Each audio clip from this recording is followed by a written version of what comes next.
Here's your news for April 18th, 2020.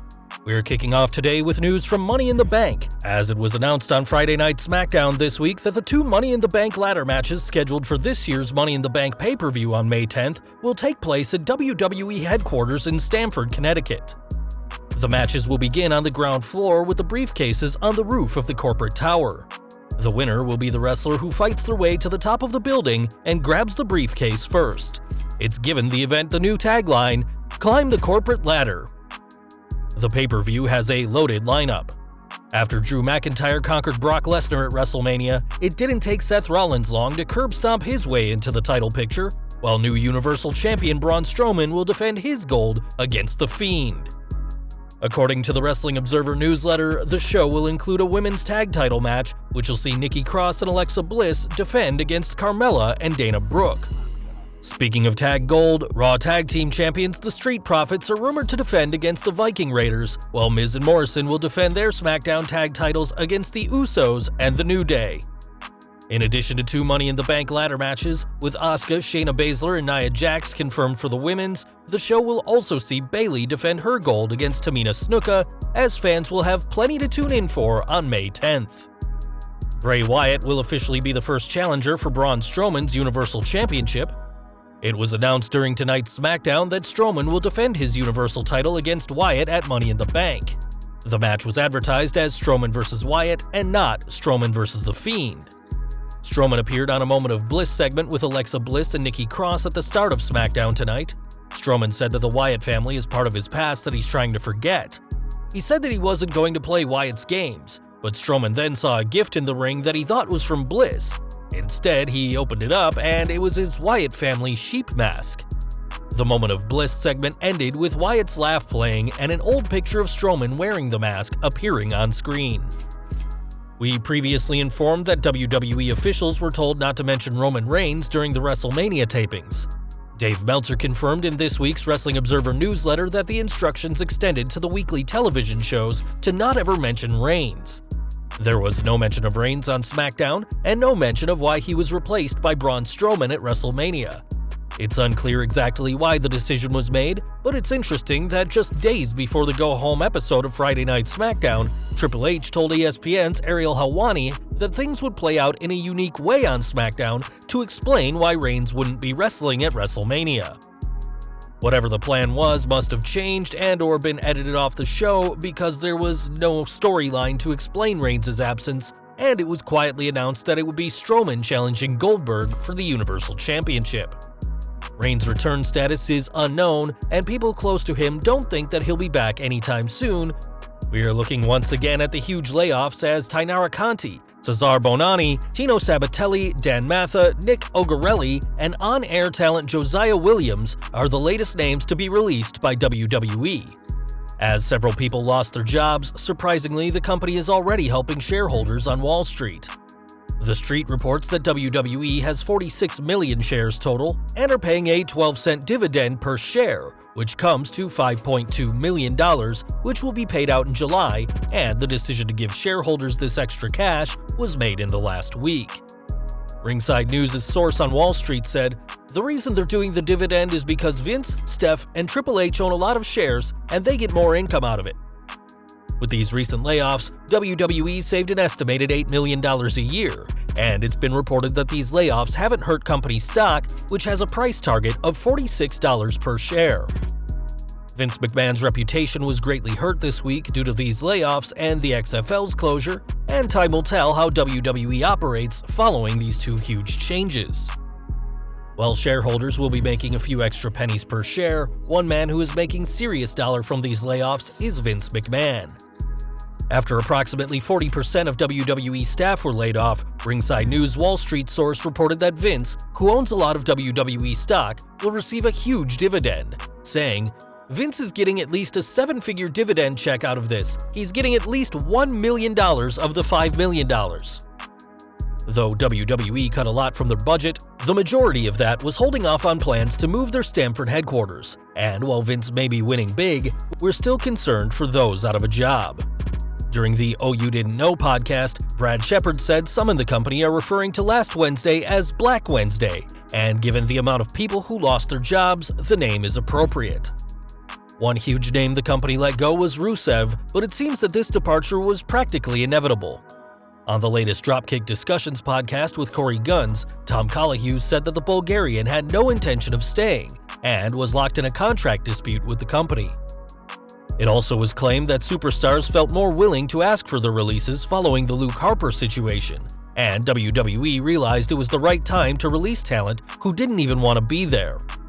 While some who were released will be pleased to be gone, that won't be the case for everyone, and we hope that everyone who was let go is able to land on their feet in this unpredictable time. We all know that a lot of people got laid off, but what was shocking to some is that WWE veterans, such as Kurt Angle and Fit Finlay, were among those let go. In the Wrestling Observer newsletter, it was reported that age was a factor behind some of the layoffs. As they reported, writers and office workers were cut back heavily, and in many cases, age was a factor. One example of age being a factor is the situation with referee Mike Chioda, the longest tenuring official ever, as the Observer reported. Notably, the surprise cutting of referee Mike Chioda, who had been in that role for 31 years, the longest-lasting referee in the company since its national expansion, who is 53 in a company who wants younger faces on the screen. If age played a factor in who kept their job in the offices, then that could have been viewed much differently. After over 3 decades with WWE, Chioda must have been getting a substantial paycheck, which may have played a factor into the cut. Hopefully Chioda has enough saved after 30 years that it'll be okay, and time will tell if we see him in another company. The Observer also noted that the live event division was hit especially hard due to no live events happening now, and seemingly not for a long time either. Though this was a bad week for WWE, the company isn't going to hit pause, and fans can expect plenty more WWE content even with a slimmed down crew. We've got news from AEW now, as Vince McMahon has reportedly changed his view on the company. After the releases, a source reached out to Brad Shepard to give some insight into the boss's mindset, saying that Vince and company are learning to not be so worried that superstars will go to AEW if WWE releases them. A WWE source said, "A lot of the talent cuts are not shocking. The bubble was due to burst soon on some of this. We've been retaining a lot of performers strictly because of the perceived threat of them going to AEW." The source went on to say that the company had made their mind up about some stars, such as EC3, months ago, and the former 24/7 champion has already released a video showing that he and fellow other released stars have no plans of slowing down, even if they don't end up in AEW. Now, it was just over a week ago when WWE announced they'd return to live tapings after they were deemed an essential business in Florida, but it looks like plans have changed once again. According to Ryan Satin of Pro Wrestling Sheet, episodes will now be taped in advance over the next few months to limit travel for wrestlers, as the schedule goes as follows. Please pause the video and check the schedule.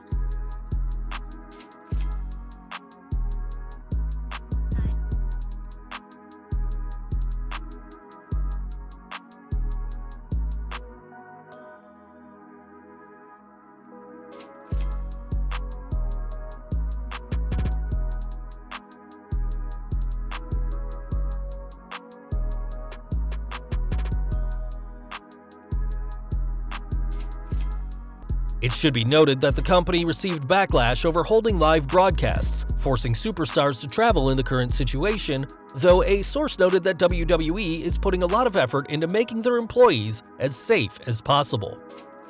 We've got some news regarding Howard Finkel, who sadly passed this week, as members of the pro wrestling community have shared their stories on the Fink. Regarded as the greatest commentator of all time, Finkel was a particularly kind man, as Roman Reigns revealed in a tweet that even as Howard's health declined, he was always more concerned on Roman's health and his battle with leukemia. It's clear that Fink was a truly kind soul in WWE, and the world continues to mourn losing one of the all-time greats.